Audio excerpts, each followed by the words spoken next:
ಎಲ್ಲರಿಗೂ ನಮಸ್ಕಾರ. ಇಂಗ್ಲೀಷ್ ಪಾಠಗಳನ್ನು ಕಲಿತಾ ಇದ್ದೀರಿ. ಇದು ನೋಡಿ, ಇಲ್ಲಿ ಬರೆದಿದ್ದೀನಿ, ಒಬ್ಬ ಪುರೋಹಿತ ಇದ್ದನು ಅಂತ ಒಂದು ಕಾನ್ಸೆಪ್ಟ್ ಏನು ತೊಗೊಂಡಿದ್ವಿ, ಒಂದು ಚಿಕ್ಕದ ಸ್ಟೋರಿ ಏನು ತೊಗೊಂಡಿದ್ವಿ. ನಾನಿಲ್ಲಿ ಬರೆದಿದ್ದೀನಿ. ಈ ದಿನ ಸಂಜೆ ಒಂದು 8 ಗಂಟೆಯಿಂದ 8:30ವರೆಗೂ ಒಂದು ಆನ್ಲೈನ್ ಫ್ರೀ ಕ್ಲಾಸ್ ಇರುತ್ತೆ, ಸ್ಪೋಕನ್ ಇಂಗ್ಲೀಷ್ದು. ನಿಮಗೆ ಇಷ್ಟ ಇದ್ದರೆ ನನಗೆ ವಾಟ್ಸಪ್ ಮೆಸೇಜ್ ಬರೀರಿ 9341895618ಗೆ. ನಿಮಗೆ ಗೂಗಲ್ ಮೀಟ್ ಲಿಂಕ್ ಕಳಿಸ್ಕೊಡ್ತೀನಿ. ಗೂಗಲ್ ಮೀಟ್ ಇರಬೇಕು ನಿಮ್ಮ ಹತ್ರ. ಆ್ಯಪು ಇದ್ದರೆ ನೀವು ಕೂಡ ಜಾಯ್ನ್ ಆಗ್ಬೋದು. ಒಂದು ಫ್ರೀ ಕ್ಲಾಸ್ ಇರುತ್ತೆ ಈ ದಿನ ಸಾಯಂಕಾಲ ಸಂಜೆ 8ರಿಂದ 8:30. ನೋಡಿ, ಇಲ್ಲಿ there was a priest that day. ಆ ದಿನ there was a special ritual at the temple, ಹೌದಲ್ವಾ? ಆಮೇಲೆ he woke up early in the morning. ಆಮೇಲೆ ಟುಕ್, ನೋಡಿ, ಎಲ್ಲ ಎರಡನೇ ಕ್ರಿಯಾಪದಗಳನ್ನ ನಾನು ಬೋರ್ಡ್ ಮಾಡಿದ್ದೀನಿ ನೋಡಿ. Took a bath and performed ಅಂದರೆ ಜರುಗಿಸಿದ ಅಥವಾ ಮಾಡಿದ ಅಂತ ಹೇಳ್ಬಿಟ್ಟು ಆಗುತ್ತೆ ಇಲ್ಲಿ. Performed is daily prayers. ಆಮೇಲೆ ಆಫ್ಟರ್ ದಟ್, ತದನಂತರ he went to the temple, cleaned it. ಆಮೇಲೆ ಕ್ಲೀನ್ಡ್ ಇಟ್ ಅಂದರೆ ದೇವಸ್ಥಾನವನ್ನು ಅಥವಾ ಕ್ಲೀನ್ಡ್ ದ ಟೆಂಪಲ್ ಅಂತ ಬೇಕಾದ್ರೆ ಮಾಡ್ಕೋಬೋದು. ಪರ್ಫಾರ್ಮ್ಡ್ ದ ರಿಚುವಲ್ ಬಾತಿಂಗ್, ಅಭಿಷೇಕವನ್ನು ಮಾಡಿದ. ಆಫ್ ದ ಡೇಟಿ, ದೇವರ ಅಭಿಷೇಕವನ್ನು ಮಾಡಿದ. ಆ್ಯಂಡ್ ಪ್ರಿಪೇರ್ಡ್ ದಿ ಆಫರಿಂಗ್, ಹೌದಲ್ವಾ? ಆಮೇಲೆ ಏನಾಗಿತ್ತು? ದ ಪೂಜಾ ಅಂದರೆ ವರ್ಷಿಪ್ ಅಂದರೆ ಪೂಜಾ ಅಂತ ಆಗುತ್ತೆ.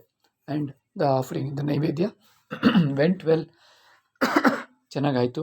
ಆಮೇಲೆ usually a large number of devotees, ಅಲ್ವಾ? ಹೆಚ್ಚು ಜನ ಭಕ್ತರು ಬರ್ತಾಯಿದ್ರು. Devotees visited the temple, visit ಮಾಡ್ತಿದ್ರು. ಬಟ್ ಆನ್ ದಟ್ ಡೇ, ಆ ದಿನ, due to the heavy rain, not many people came. ಆಮೇಲೆ the priest thought about what to do with the offering that had been prepared, ಅಂದರೆ already ಮಾಡಿರ್ತಕ್ಕಂಥ ಅನ್ನೋದನ್ನು ತೋರಿಸುತ್ತೆ ಅದು.